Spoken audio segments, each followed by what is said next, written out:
So we already looked at some of the chord fingerings that we would need to play in the key of D major with DADGAD tuning. Let's change it up a little bit and say that we're in the key of D minor.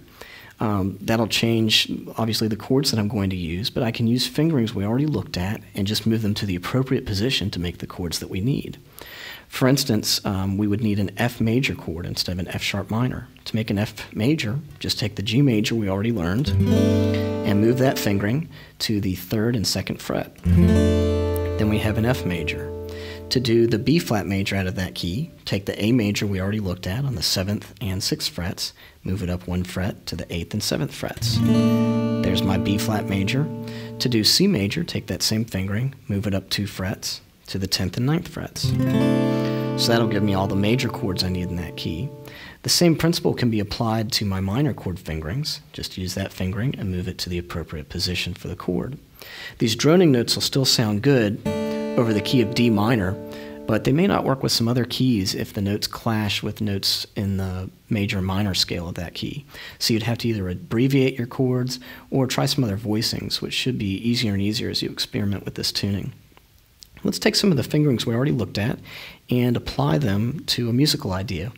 And if you're interested in learning the exact notes and rhythms that I'm playing, you can refer to the tab at the beginning of the video, but this will just give you an idea of some of the sounds and possibilities of DADGAD tuning.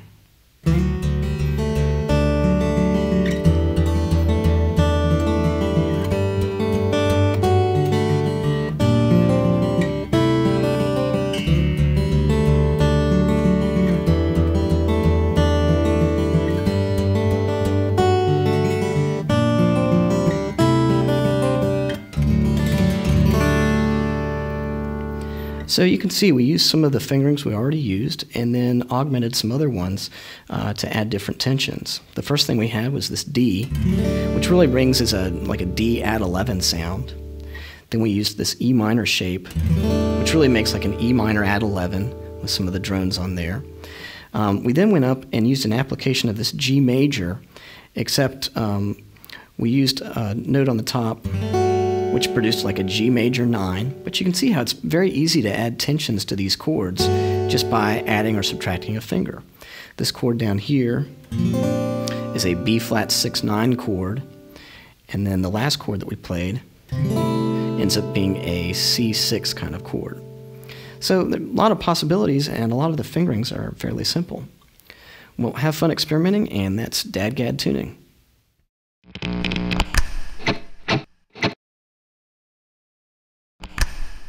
My name is Pierre Ben-Suzan. I would like to play for you a tune dedicated to Michael Hedges, which I wrote some years ago.